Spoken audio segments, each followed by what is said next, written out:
नमस्कार साथियों, study time में आपका स्वागत है और मैं पुनः आपके सामने उपस्थित हूँ। साथियों, मेरा एक अनुरोध है आप सभी लोगों से कि ये जो मैं वीडियो बना रहा हूँ और अपनी तरफ से मेरा पूरा प्रयास रहता है कि मैं वीडियो में गागर में सागर भरने का प्रयास करूँ, ज़्यादा से ज़्यादा तथ्य आपके सामने दूँ, आपको उपलब्ध कराऊँ, ताकि आगे आने वाली परीक्षा में जब आप बैठें तो आपको कुछ मदद मिल सके।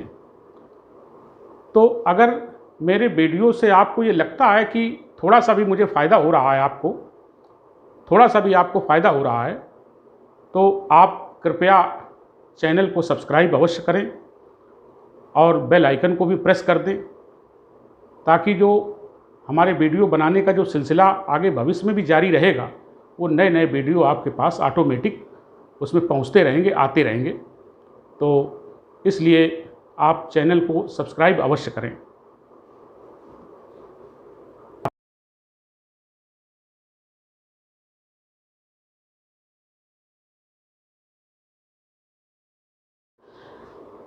अब देखिए साथियों, आज का हमारा जो अध्याय है वो है राज्य के नीति निदेशक तत्व।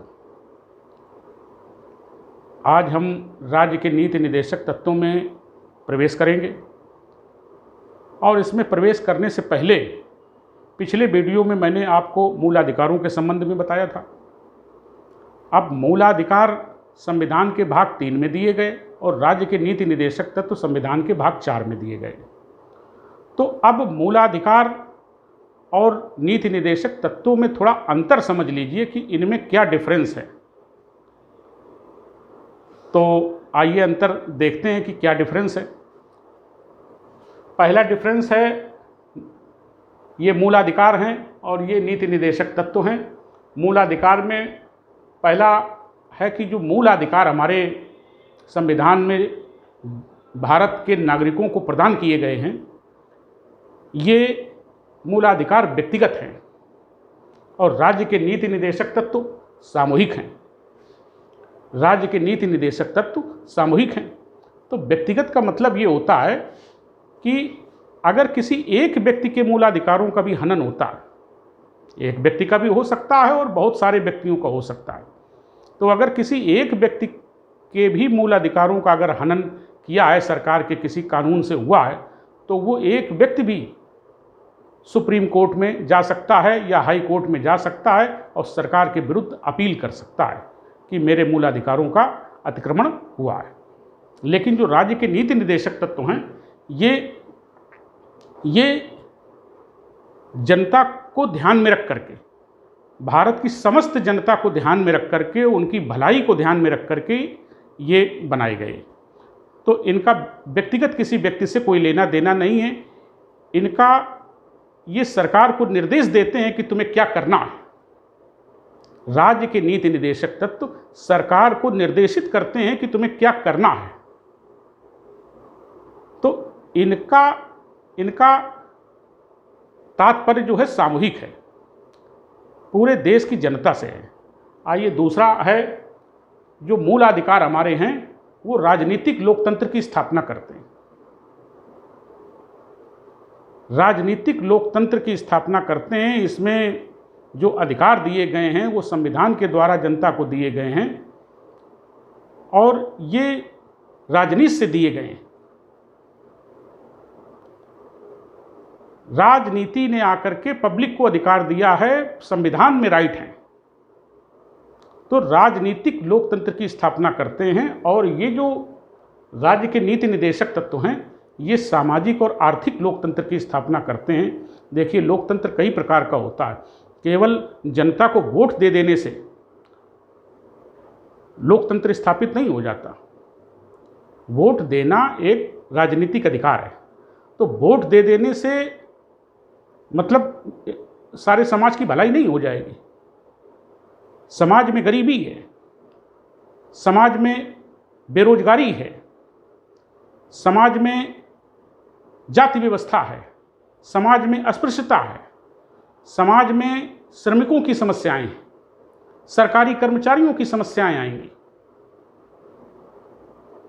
तो इसमें समाज में जो फैली बुराइयां हैं वो सामाजिक रूप से जो असमानताएं हैं उन असमानताओं को दूर करना है, और जो आर्थिक असमानता है यानी सामाजिक असमानता और आर्थिक असमानता, ये दोनों असमानताएं जनता के बीच में जो होती हैं, अमीरी और गरीबी की खाई आर्थिक असमानता है, इनको कम करने के लिए सरकार कानून बनाए।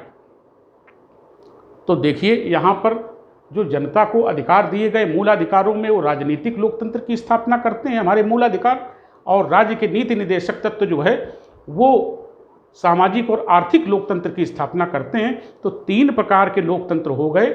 मूल अधिकारों के माध्यम से राजनीतिक लोकतंत्र की स्थापना की गई और राज्य के नीति निदेशक तत्वों के माध्यम से सामाजिक और आर्थिक लोकतंत्र की स्थापना की गई। अब देखिए तीसरा है न्यायालय में अपील।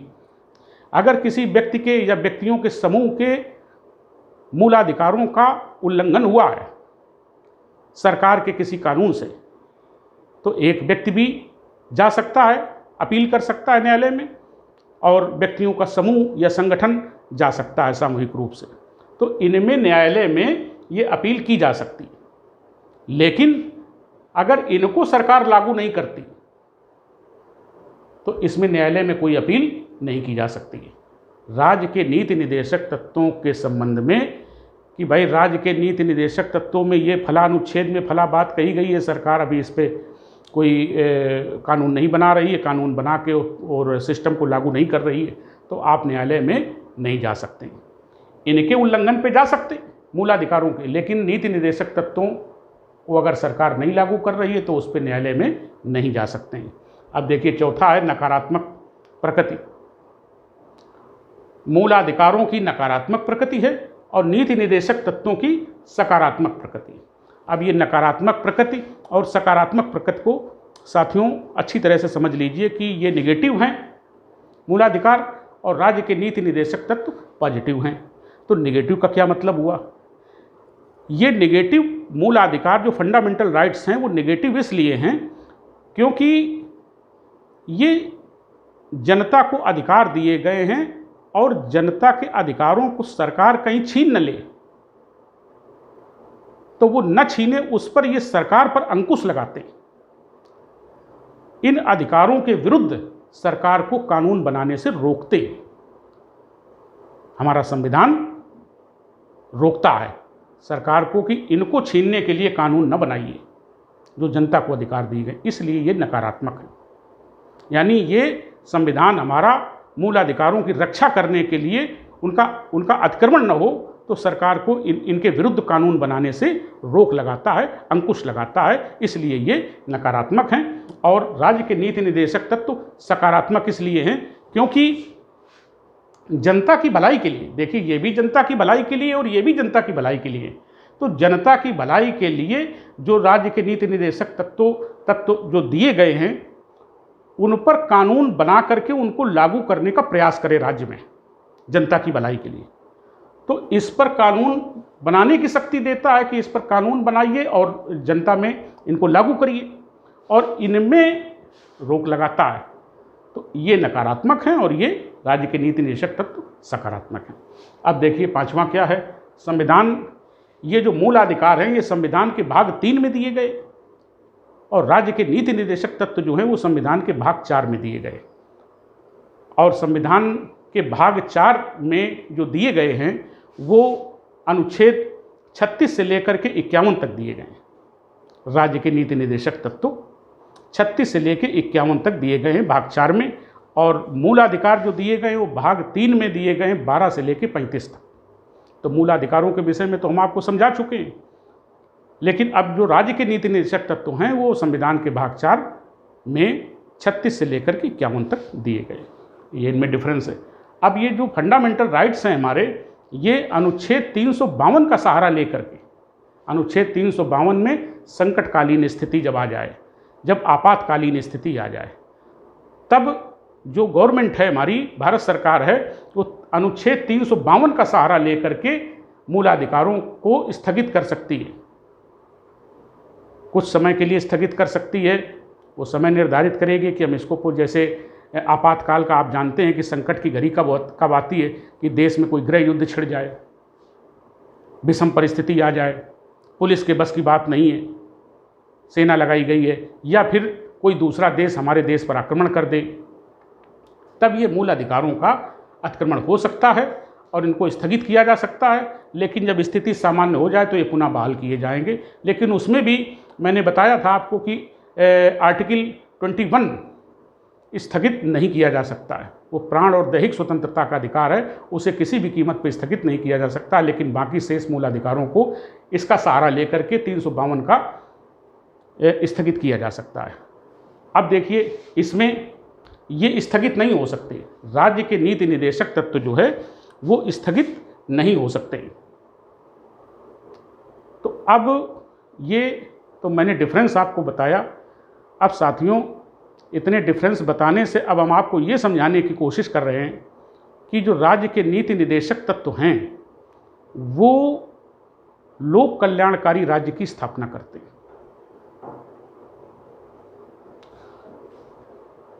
राज्य की परिभाषा दी गई है आर्टिकल 12 में, यानी अनुच्छेद 12 में राज्य की परिभाषा दी गई है। और जैसा कि प्रस्तावना में मैंने बताया था कि अंतिम रूप से शक्ति जनता में निहित है और लोकतंत्र है, और सभी प्रकार के लोकतंत्र आ गए। राजनीतिक लोकतंत्र भी है, सामाजिक लोकतंत्र भी है, आर्थिक लोकतंत्र भी है। तो सब कुछ जनता के लिए है। तो जो राज्य के नीति निदेशक तत्व रखे गए हैं अनुच्छेद 36 से 51 तक, इनका उद्देश्य ये है कि ये संविधान सरकार को निर्देश दे रहा है कि आप इस पर कार्रवाई करिए। आप जो ये अनुच्छेद दिए गए हैं इन पर आप कानून बना करके जनता की भलाई के लिए काम करें। और इनका जो चरित्र है, जो नीति निदेशक तत्वों का चरित्र है, ये चरित्र लोक कल्याणकारी, जन कल्याण की भावना से ये प्रेरित हैं। अभी हम आगे इनको हर अनुच्छेद में क्या लिखा है मैं आपको समझाऊंगा अभी। तो इनका जो पूरा संपूर्ण चरित्र है 36 से लेकर 51 अनुच्छेद तक, वो उसको जब आप पढ़ेंगे समझेंगे तो उसमें यही भावना निकल के सामने आती है कि ये लोक कल्याणकारी राज्य की स्थापना करते हैं। देखिए, एक राज्य होता है लोक कल्याणकारी राज्य। कुछ ऐसे भी देश हैं जो एक व्यापारिक संस्था की तरह काम करते हैं। हम प्राइवेट सेक्टर को क्यों नहीं पसंद करते? आम आदमी सरकारी नौकरी को क्यों भागता है? प्राइवेट मजबूरी में नौकरी करता है प्राइवेट की। तो प्राइवेट में जो वो जो बनिया महाजन है, वो जो उद्योगपति है, उसका उद्देश्य एक ही होता है, मुनाफा कमाना, व्यापार करना और मुनाफा कमाना। जब जरूरत पड़े छटनी कर देना, निकाल देना, बहुत कम पैसे में लोगों को नौकरी देना।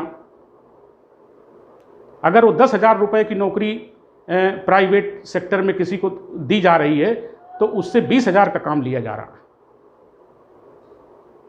उनको समाज की भलाई से लेना देना नहीं है। उनका जो उद्योग है वो मुनाफे के लिए है। उनका प्रथम उद्देश्य मुनाफा कमाना है। उनका समाज कल्याण से कोई लेना देना नहीं है।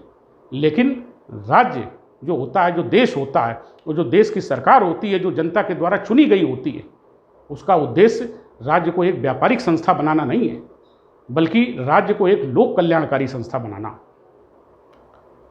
तो पूरे जो राज्य के नीति निदेशक तत्व हैं, जब आप अभी आगे अध्ययन करेंगे तो उसमें यही भावना झलकती है कि भारत एक लोक कल्याणकारी राज्य है, ना कि कोई व्यापारिक संस्था।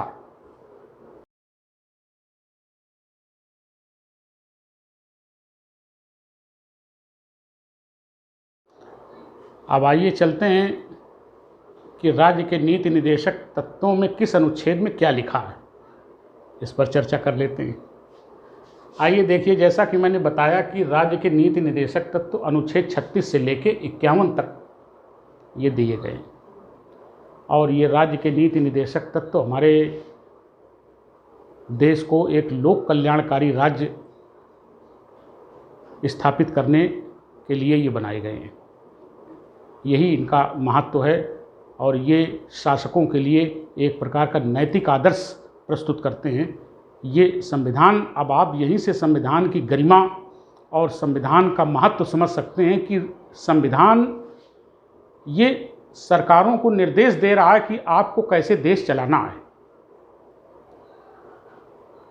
उनको अपनी तरफ से सोचने का अधिकार नहीं दे रहा, वो खुद ही बता रहा है कि आपको कैसे देश चलाना है और किस पर कानून बनाना है। तो आइए साथियों, किस पर कानून बनाना है आइए देखते हैं। एक चीज़ और यहाँ पर हम बताना चाहते हैं थोड़ा सा इसमें चलने से पहले, कि जैसा कि मैंने कहा कि न्यायालय में प्रश्नगत नहीं किए जाएंगे। अगर सरकार, चूँकि अब इन पे कानून बनाना है, कानून बना के जनता में लागू करना है, तो लागू करने के लिए राज्य के पास, देश के पास सामर्थ्य होनी चाहिए। तो राज्य अपनी सामर्थ्य के अनुसार कार्य करेगा। अब कोई व्यक्ति चला जाए कि फला अनुच्छेद पर काम नहीं किया गया है, न्यायालय में चला जाए, तो अब सरकार के पास सामर्थ्य जितनी होगी उतनी कार्य करेगी, इसलिए इनको न्यायालय से पृथक रखा गया है। लेकिन इतनी जरूर इसमें अधिशास्त्र जोड़ी गई है कि यदि इनको सरकारें अनदेखा करती हैं, राज्य के नीति निर्देशक तत्वों को अगर अनदेखी करती हैं, तो फिर 5 वर्ष के बाद उन्हें लौटकर जनता के बीच में आना पड़ेगा और जवाब देना पड़ेगा। तो आइए ये इसमें मर्यादाएं लगी हैं। तो ये शासकों के लिए नैतिक आदर्श हैं, लोक कल्याणकारी राज्य की स्थापना करते हैं कि इस पर, इन अनुच्छेदों पर सरकारें कानून बनाएं और कानून बना करके इस तरीके की व्यवस्था बनाएं जिससे राजनीतिक, सामाजिक और आर्थिक लोकतंत्र की स्थापना हो सके, और तभी हम एक लोक कल्याणकारी राज्य की स्थापना कर सकते हैं। आइए देखते हैं, अनुच्छेद 36 से शुरू करते हैं। अनुच्छेद 36 में राज्य की परिभाषा दी गई है। राज्य कहते किसको हैं? तो साथियों, जब मैंने मूल अधिकार आपको पढ़ाए थे उसमें अनुच्छेद 12 में राज्य की परिभाषा दी गई थी। तो जो अनुच्छेद 12 में राज्य की परिभाषा दी गई है वही परिभाषा अनुच्छेद 36 में भी दी गई है, क्योंकि राज्य की 2 परिभाषाएं नहीं हो सकती। और एक बार पुनः मैं बता देता हूं कि राज्य की क्या परिभाषा है, कि राज्य एक ऐसी संस्था है जिसके भीतर सब कुछ है, उससे कोई बड़ा नहीं है। चाहे वो प्रधानमंत्री हो, चाहे वो राष्ट्रपति हो, चाहे पूरी की पूरी सरकार हो, चाहे वो संसद हो, चाहे राज्यों की जो सरकारें हैं, जो देश है हमारा, देश में जो राज्यों की सरकारें हैं वो उनके मुख्यमंत्री हों, या वहाँ का विधानमंडल हो, या कोई सिविल सेवक हो, कोई भी संस्था, कोई भी व्यक्ति, कोई भी पद राज्य से बड़ा नहीं है, और राज्य के विरुद्ध कुछ नहीं है, और राज्य के बाहर कुछ नहीं है। सब कुछ राज्य के भीतर है। और ये जितनी भी संस्थाएं हैं, चाहे वो न्यायपालिका हो, चाहे वो संसद हो, चाहे वो प्रधानमंत्री का पद हो, राष्ट्रपति का पद हो, ये सब राज्य को यानी देश को सजाने संवारने का काम करेंगी। सरकार किसी की भी आ जाए वो चलेगी संविधान सम्मत। ये जनता में थोड़ा सा नेताओं के भाषण देने से या बोलने से थोड़ा जनता बढ़ जाती है, जनता भयभीत हो जाती है, या जनता डिवाइड हो जाती है अलग अलग मतों में, मतांतरों में। लेकिन वो जो भी सरकार आती है वो काम संविधान के अनुसार ही करेगी, संविधान के विरुद्ध नहीं। अगर संविधान के विरुद्ध काम करेगी तो न्यायपालिका बैठी है। तो आइए साथियों, अनुच्छेद 36 में चूंकि राज्य की परिभाषा मैंने बताई कि राज्य से ऊपर कुछ नहीं है। अब आइए ये अनुच्छेद 37 जैसा कि मैंने बताया कि राज्य के नीति निर्देशक तत्वों को न्यायालय में प्रश्नगत नहीं किया जाएगा, क्योंकि इस पर जब कानून बनाए जाएंगे और कानून बना करके देश की जनता को जो व्यवस्थाएं दी जाएंगी, जो इंतजाम किए जाएंगे, उस इंतजाम में खर्चा बहुत आता है, पूरे देश की बात है। तो अब राज्य अपनी सामर्थ्य के अनुसार कार्य करेगा। तो इसलिए कोई भी व्यक्ति इनको लेकर के कि ये लागू नहीं किए सरकार ने, वो न्यायालय में अपील नहीं कर सकता है सरकार के विरुद्ध। तो ये हमारा अनुच्छेद 37 कहता है कि राज्य के नीति निर्देशक तत्व न्यायालय में प्रश्नगत नहीं किए जाएंगे। आइए अनुच्छेद 38 में क्या लिखा। अनुच्छेद 38 हमारा, अभी भी मैंने बताया कि अनुच्छेद 38 में ये बात लिखी है कि ऐसी व्यवस्था राज्य करेगा जिससे एक लोक कल्याणकारी राज्य बने, यानी भारत जो है एक लोक कल्याणकारी देश बने, ऐसी व्यवस्था सरकार करे। और क्या करे उसमें? सामाजिक, आर्थिक और राजनीतिक लोकतंत्र जो है वो तो मूलाधिकारों से सुनिश्चित हो गया, लेकिन सामाजिक और आर्थिक लोकतंत्र की स्थापना, जो सामाजिक असमानता मैंने अभी बताई थोड़ी देर पहले, और आर्थिक असमानता जो हमारे देश में जो अमीरी गरीबी है और जो जात पात छुआछूत और ये तमाम ढेरों स्त्री पुरुष की असमानता, ये जो असमानताएं इनको कम करें। तो राजनीतिक, सामाजिक और आर्थिक न्याय जनता को सुनिश्चित कराए, तभी हमारा देश लोक कल्याणकारी देश माना जाएगा। ये अनुच्छेद 38 कहता है लोक कल्याण की परिभाषा देते हुए। आइए अनुच्छेद 39A में। अनुच्छेद 39A में समान न्याय व निःशुल्क विधिक सहायता। समान न्याय सभी के लिए समान न्याय है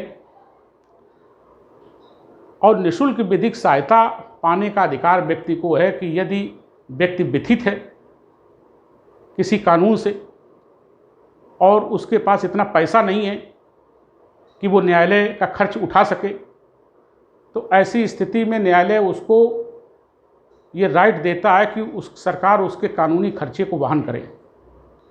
तो निःशुल्क कानूनी सहायता पाने का अधिकार मतलब ये संविधान हमको जनता को देते हैं।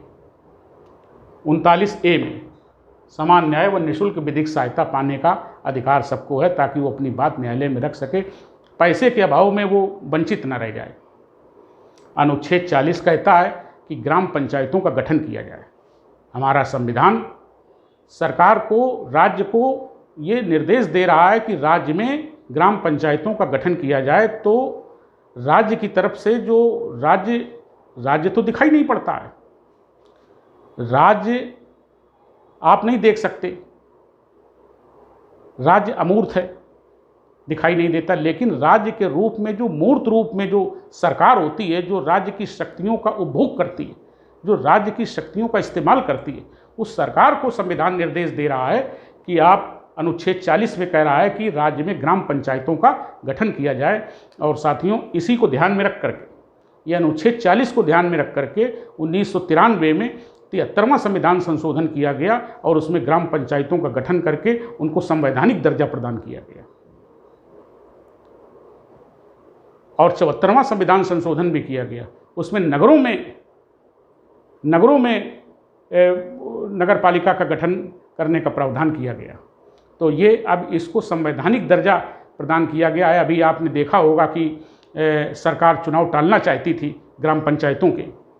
अभी अप्रैल में ये चुनाव मतलब हुए, अप्रैल के पहले मार्च में हैं, तो ये चुनाव टालना चाहती थी, लेकिन लोग, उसकी डेट पूरी हो चुकी थी, तो लोग न्यायालय में चले गए और न्यायालय ने तुरंत आदेशित किया कि नहीं, चुनाव करवाइए। तो फिर चुनाव सरकार को कराना पड़ा। तो इसका ग्राम पंचायतों का जो गठन है वो कानून बना करके उसको संवैधानिक दर्जा दिया गया है, तो वो कराना ही पड़ेगा, नहीं तो उसके लिए कोर्ट बैठी है आदेश देने के लिए। इसके बाद अनुच्छेद 41 है। 41 क्या कहता है कि काम, शिक्षा व लोक सहायता पाने का अधिकार है व्यक्ति को। काम, शिक्षा व लोक सहायता पाने का अधिकार। अब देखिए इसमें क्या क्या चीज़ें छिपी हुई हैं साथियों, इसको समझ लेते हैं कि काम यानी काम, हर व्यक्ति को काम पाने का अधिकार है। काम नहीं मिलेगा तो पैसा नहीं मिलेगा, पैसा नहीं मिलेगा तो अपने परिवार का खर्च कैसे चलाएगा। और साथियों, कई दफ़े आपने देखा होगा कि जब लोगों के पास काम नहीं होता है और उनका परिवार है, वो खर्च उनके है और काम उनको नहीं मिल रहा है, बेरोजगार है, तो बहुत सी समाज में ऐसी घटनाएं होती हैं, जैसे आत्महत्या की घटना हो, किसी ने फांसी लगा ली, किसी ने जहर खा लिया, किसी ने स्वयं अपने परिवार को ही मार डाला और खुद भी मर गया, कोई लाइन में कट के मर गया, रेलवे लाइन में। इस तरीके की घटनाएं हमें देखने को मिलती हैं। तो उसका यही नतीजा है कि व्यक्ति को काम नहीं मिलता है। जब काम नहीं मिलेगा तो पैसा नहीं मिलेगा, पैसा नहीं मिलेगा तो अपने परिवार का खर्च कैसे चलाएगा। तो ये संविधान हमारा कहता है। अब ये सरकारों की थोड़ी उदासीनता होती है कि वो इस पर, और लोग, जनता को भी नहीं मालूम होता है कि उनके क्या अधिकार हैं। तो इसमें ये जो हमारा अनुच्छेद 41 है, ये काम, शिक्षा और लोक सहायता पाने का अधिकार देता है। अब इसमें देखिए क्या क्या चीज़ें छिपी हुई। सरकार ने कानून बनाए इस पर। अब क्या क्या कानून बनाए, जैसे वृद्धावस्था, वृद्ध व्यक्ति है तो वृद्धावस्था पेंशन की व्यवस्था करी। एक अब ये लोक सहायता के अंतर्गत आ गया कि आप लोगों की सहायता करिए। यही तो लोक कल्याणकारी राज्य है कि लोगों की सहायता करिए। तो अब जैसे वृद्ध व्यक्ति है तो काम नहीं कर सकता, अब उसके उसके उसके लड़के और बहू भी उसका साथ नहीं दे रहे, तो अब वो ऐसे में अपना जीवन कैसे चलाएगा, भूखों मर जाएगा। तो सरकारों ने ये व्यवस्था करी कि वृद्धावस्था पेंशन की व्यवस्था की कि भाई वृद्धावस्था पेंशन, वो अब उनका शरीर इस काबिल नहीं है तो पेंशन उनको दी जाए। इसी प्रकार से अगर बेरोजगार लोग हैं, लड़के हैं, बेरोजगार हैं, उनको कोई रोजगार देने में सरकार सक्षम नहीं है तो उनको बेरोजगारी भत्ता सरकारें अपने अपने ढंग से देने का प्रयास करती हैं। तो वो कोई खैरात नहीं लुटा रही है, वो संविधान में प्रावधान है। संविधान में ये निर्देश सरकारों को दिया गया है कि आप ऐसा करें, कोई व्यक्ति भूखों न मरे, कोई व्यक्ति आत्महत्या न करे। अगर एक राज्य में उस राज्य के नागरिक अगर स्वयं आत्महत्या करने लगेंगे तो फिर सरकार का क्या महत्व रह जाएगा? सरकार क्या कर रही है? तो आत्महत्या करना एक बहुत बड़ी ये विफलता होती है सरकार की कि लोग जब आत्महत्या करने लगते हैं। जैसे आपने किसानों को देखा होगा कि किसान बहुत सारे महाराष्ट्र में आत्महत्या कर लिए थे, वो लोन नहीं चुकता कर पा रहे थे। बहुत सी ऐसी घटनाएं अखबारों में आती रहती हैं। तो उसमें संविधान में प्रावधान है लोक सहायता पाने का, लेकिन सरकारों की उदासीनता के कारण ये घटनाएं घटती रहती हैं। अब देखिए, बेरोजगारी अगर है तो बेरोजगारी भत्ता सरकार को देना चाहिए, तो संविधान कहता है। अब देखिए, इसमें गरीब व्यक्ति है और वो बीमार है और पैसे का खर्च, तो उस स्थिति में उसे सरकार से सहायता पाने का अधिकार संविधान हमको देता है। और सरकारें सहायता भी देती हैं कि जो सरकारी अस्पताल हैं, सरकारी अस्पताल में फ्री में दवा मिल जाती है। छोटे मोटे मर्ज हैं या कोई समस्या है तो लोग सरकारी अस्पताल जा करके 1 रुपये 2 रुपये का पर्चा बनवा करके और वो दवा फ्री में उनको मिल जाती है। तो ये तमाम अस्पताल सरकार ने खुलवाए, जो प्राइमरी हेल्थ सेंटर और CSC खुलवाए, सामुदायिक स्वास्थ्य केंद्र खुलवाए। तो यही इस तरीके से कानून बना करके इनकी स्थापना की जाती है। तो ये एक लोक कल्याणकारी राज्य की दिशा में ये कदम है। अब देखिए, अगला है अनुच्छेद 42। अनुच्छेद 42 जो है स्त्रियों को अधिकार देता है कि प्रसूत अवस्था में उनकी सहायता कैसे की जाए। स्त्रियां गर्भावस्था में जब होती हैं और जब उनके प्रसव होता है तो प्रसव के दौरान उनकी अगर उनको उचित चिकित्सा व्यवस्था न मिले तो उनकी डेथ भी हो सकती है, जच्चा और बच्चा दोनों की डेथ हो सकती है। ऐसी सिचुएशन में जो अभी चूँकि हमारे देश में बहुत गरीब देश है, बहुत घोर गरीबी है, अब तो कोरोना के कारण और गरीबी बढ़ गई है, तो ऐसी सिचुएशन में प्रसूत की स्थिति में लोक सहायता पाने का अधिकार संविधान हमको देता है और सरकार को निर्देश देता है कि ऐसे लोगों की सहायता, जो गरीब लोग हैं वो सहायता पाने के हकदार हैं, उनकी सहायता राज्य करे। अब देखिए, अनुच्छेद 43 कर्मकारों को, जो हमारे कर्मकार हैं, जो मजदूर हैं, तो उनको काम मिले और उनकी निर्वहन मजदूरी से मेरा मतलब ये है कि जो वो काम करते हैं, जो मजदूरी करते हैं, उनके मजदूरी के घंटे निर्धारित, इस अनुच्छेद में यही बताने का प्रयास किया गया है कि उनके घंटे निर्धारित हों, उनकी मजदूरी निर्धारित हो, उनके अवकाश निर्धारित हो। घंटे निर्धारित, मजदूरी निर्धारित और उनके अवकाश जो है निर्धारित हो और अवकाशों में उनको पूर्ण आराम करने दिया जाए। ये नहीं कि अवकाश प्रदान किया गया तो आप बुला लीजिए, चले आइए। हालांकि अब तो ये भी देखने में आ रहा कि प्रशासन जो है संडे को भी कोई ना कोई काम लगा देता है और वृक्षारोपण है ये वो संडे को भी बुला लेता है। तो ये संविधान सम्मत मेरे हिसाब से नहीं। अगर अवकाश है तो अवकाश में पूर्ण आराम करने का अधिकार मतलब कर्मकार को है, चाहे वो सरकारी सेवक हो या गैर सरकारी हो, और सरकार में तो पूरा दायित्व बनता है। तो ये संविधान जो है, ये जो अनुच्छेद 43 है उसमें कर्मकारों को निर्वहन मजदूरी व कुटीर उद्योगों को प्रोत्साहन, गांधी जी कुटीर उद्योगों के समर्थक थे। तो जो लघु और कुटीर उद्योग होते हैं, जो कुछ लोगों के द्वारा समूह में रह करके उनकी स्थापना की जाती है, तो उनको भी सरकार उनको लोन दे और उनको आगे बढ़ाने का प्रयास करे, उनको प्रोत्साहन दे, आर्थिक सहायता उपलब्ध कराए। तो ये इसमें अनुच्छेद 43 में ये कहा गया है। इसके बाद 44 जो है बड़ा फेमस है। 44 उसमें समान नागरिक संहिता की बात की गई है। आप सभी जानते हैं समान नागरिक संहिता अनुच्छेद आर्टिकल 44 में ये बात कही गई है। समान नागरिक संहिता का ये मतलब होता है कि किसी भी धर्म का कोई भी व्यक्ति क्यों ना हो, चाहे हिंदू हो या मुसलमान हो या क्रिश्चियन हो, कोई भी हो, उसमें एक समान कानून सबको लागू होना चाहिए। हमारे देश में मुसलमानों की शादियों को लेकर के हमेशा विवाद उठता रहा है। तो वो कि मतलब वो हिंदू धर्म में एक शादी व्यक्ति कर सकता है, और मुसलमानों में वो तलाक तलाक तलाक 3 बार कह दिया तलाक हो गया, उनके धर्म में ये लिखा है। और वहाँ समस्या साथियों ये आती है, एक तरफ तो समान नागरिक संहिता की बात संविधान कर रहा है, दूसरी तरफ मतलब उनको धार्मिक स्वतंत्रता में उनको अपने धर्म के अनुसार आचरण करने की स्वतंत्रता दे रहा है। तो यहाँ पर बात थोड़ी फंस जाती है कि अगर उधर धार्मिक स्वतंत्रता में धर्म के अनुसार आचरण करने, उनके धर्म में लिखा है कि तलाक तलाक तलाक 3 बार कह दीजिए तलाक हो गया, और वो पत्नी छूट गई पति से और प्रत्यक्ष हो गई, दूसरे से शादी कर सकता है। लेकिन हमारे हिंदू धर्म में ऐसा नहीं होता। हमारे हिंदू धर्म में कानून बना है कि एक पत्नी एक ही होगी पत्नी, और इस तरीके से उसको नहीं छोड़ा जा सकता है जैसे मुस्लिम धर्म में होता है। तो ये शुरू से विवाद का विषय रहा है। तो अब उस पर कानून लागू नहीं हो सकता, क्योंकि वो कहते हैं कि भाई हमारे धर्म की आचरण की स्वतंत्रता धर्म के अनुसार। तो यहाँ पर समान नागरिक संहिता का कहीं ना कहीं अतिक्रमण होता है। तो इस दिशा में बीजेपी ने अपने स्तर से कदम उठाए हैं, लेकिन अभी वो मामला विचाराधीन है, अभी उसमें कुछ हो नहीं पाया 3 तलाक के केस में।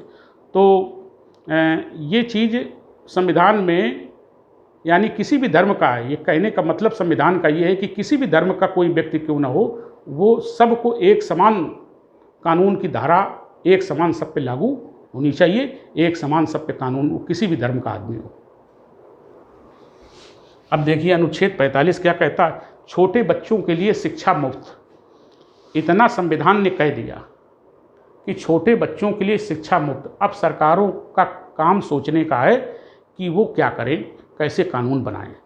ये संविधान इशारा कर रहा है कि अनुच्छेद 45 में ये बात कही कि छोटे बच्चों के लिए शिक्षा का प्रबंध राज्य करेगा।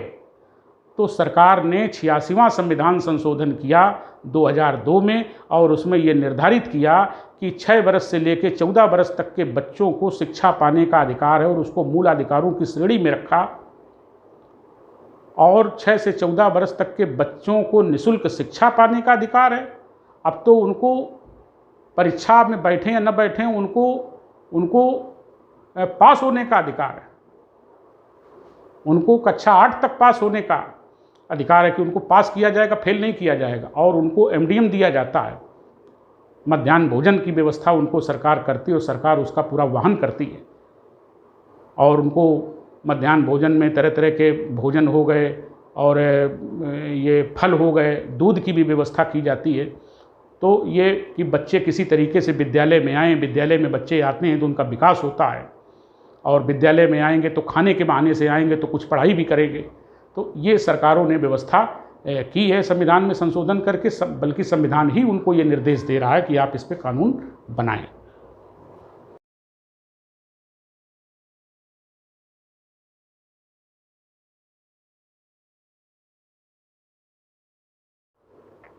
हाँ देखिए, आइए जो शेष रह गए हैं उनको देख लेते हैं। अनुच्छेद 46 क्या कहता है। अनुच्छेद 46 में अनुसूचित जाति, अनुसूचित जनजाति और अन्य दुर्बल वर्गों के लिए, उनके हितों के लिए सरकारें काम करें।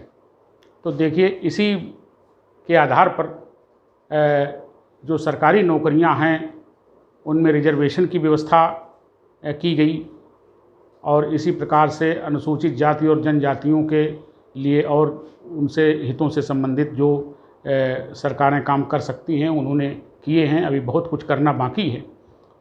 तो इसी को आधार मान करके सरकारें कानून बनाती हैं, और दलित समाज के लोग और जनजाति के लोग, दुर्बल वर्गों के लोगों के हितों के लिए काम होते हैं। अब अगला है अनुच्छेद 47। अनुच्छेद 47 जो है पोषाहार को लेकर के, कि जनता में जो उचित पोषाहार की व्यवस्था की जाए, और मनुष्य के जीवन स्तर को थोड़ा ऊंचा बनाया जाए। तो देखिए, हम देखते हैं कि सरकारों ने कोटेदारों की व्यवस्था की, कंट्रोल खोले, और कंट्रोल खोल करके जो गरीब लोग हैं, जो बहुत दरिद्र हैं, गरीब हैं, जिनके पास खाने पीने तक के लाले पड़े हुए हैं, तो उनको मतलब राशन पानी की व्यवस्था करें। पहले आप को मालूम होगा कि मिट्टी का तेल और चीनी दी जाती थी, आज से काफ़ी साल पहले, और अब इस समय उसके स्थान पर चावल और गेहूं दिए जा रहे हैं गरीबों को। तो वो इसी अनुच्छेद को आधार मान करके सरकारें अपना काम करती हैं। तो ये इंसान के पोषाहार और उसके जीवन स्तर को मतलब ऊंचा उठाने के लिए सरकारें इस तरीके से कि गरीबों को अनाज दे करके उनका भरण पोषण करने का प्रयास करती हैं। अब आइए देखिए अनुच्छेद 48 क्या कहता है। कृषि और पशुपालन, चूँकि आप जानते हैं कि हमारी 70% आबादी गाँव में रहती है। अभी हमारा देश में 50% भी नगरीकरण नहीं हुआ है। सही ढंग से देखा जाए तो 40% भी नगरीकरण नहीं हुआ है। तो हमारी अधिकांश आबादी गांव में रहती है, और गांव में अगर है तो गांव में पशु होंगे। तो हमारा जो कृषि और पशुपालन का जो उद्योग एक प्रकार का है, वो गांव से ही दूध अभी शहरों में आता है। बहुत सी चीज़ें, सब चीज़ें जो खाने पीने की हो गांव से ही आती हैं। तो जो कृषि और पशुपालन में राज्य सुधार करेगा, तो अब इसमें ये प्रावधान भी है कि जो पशुओं की नस्ल है उनको सुधारने का काम करे। जो पशुओं की नस्ल है उनको सुधारने का काम किया जाए, और इसमें अनावश्यक रूप से जो पशुवध हो रहे हैं उन पशुवध पर रोक लगाई जाए। तो पशु हत्या अकारण न की जाए, और सरकार अगर पशुवध कराना है तो वो कानून बना करके और बाकायदा उसका जो जहाँ स्लाटर हैं वहाँ पर उनके लाइसेंस चेक करके और वहाँ वो पशुवध कर सकते हैं, और अकारण चोरी छिपे गैर कानूनी ढंग से कोई पशुवध न करे, इसके लिए भी कानून बने हैं। आइए अनुच्छेद 48 से पर्यावरण का संरक्षण होना चाहिए और जीवों की सुरक्षा की जाए। तो देखिए, पर्यावरण का संरक्षण होना चाहिए और जीवों की सुरक्षा। अगर हमारे जंगल नहीं होंगे तो हमारा पर्यावरण असंतुलित हो जाएगा, क्योंकि जहाँ इंसान जाएगा वहाँ जंगल कटेंगे। आबादी तेज़ी से बढ़ रही है, जंगल काटे जा रहे। तो इसलिए ये कम से कम जितना भूभाग हमारा होता है, वैज्ञानिकों का ऐसा आंकड़ा दिया है उन लोगों ने कि जितना हमारा भूभाग है उसके 1/3 हिस्से में वन होना जरूरी है। वन कह लीजिए, जंगल कह लीजिए, या वृक्ष कह लीजिए, सघन वृक्षों का होना जरूरी है। तब हमारा पर्यावरण और हमारी वायु जो है वो दूषित नहीं होगी। तो अब जंगल अगर नहीं होंगे तो जीव जंतु कहाँ से आएंगे। तो एक पर्यावरणीय व्यवस्था को सही सुचारू रूप से चले उसके लिए जंगल आवश्यक है, और उसमें रहने वाले जीव जंतुओं की भी सुरक्षा की जानी चाहिए। तो पर्यावरण संरक्षण अधिनियम 1986 सरकार ने बनाया था, और बाघों की सुरक्षा पर भी सन 1972 में बाघों की वृद्धि का लक्ष्य रखा गया, और उनकी सुरक्षा कि उनको कोई मार नहीं सकता है। तो इस तरीके से अब आप देखिए कि स्कूल कॉलेजों में भी भारी मात्रा में वृक्ष लगाने की प्रक्रिया चल रही है। तो ये इसी धारा के तहत ये सरकारें अपने कानून बना करके और व्यवस्था को बनाए रखती है कि किस प्रकार से पर्यावरण का संरक्षण किया जाए। अब आगे देखिए अनुच्छेद 49 राष्ट्रीय महत्व के जो स्मारक हैं, जैसे आपने आगरा फोर्ट देखा, आप जानते हैं ताजमहल जानते हैं, इसी प्रकार से एलोरा और अजंता की गुफाएं जो महाराष्ट्र में हैं वो आप जानते हैं, और भीमबेटका की गुफाएं, इसी प्रकार से कोणार्क मंदिर हैं, और महाबलीपुरम में।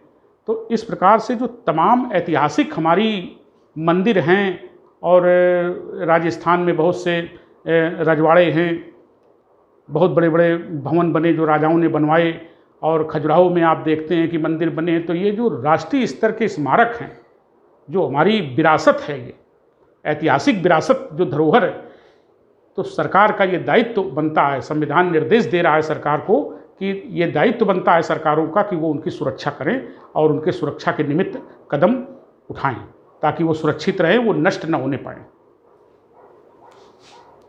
आगे देखिए अनुच्छेद 50 में कार्यपालिका का न्यायपालिका से पृथक्करण किया गया है।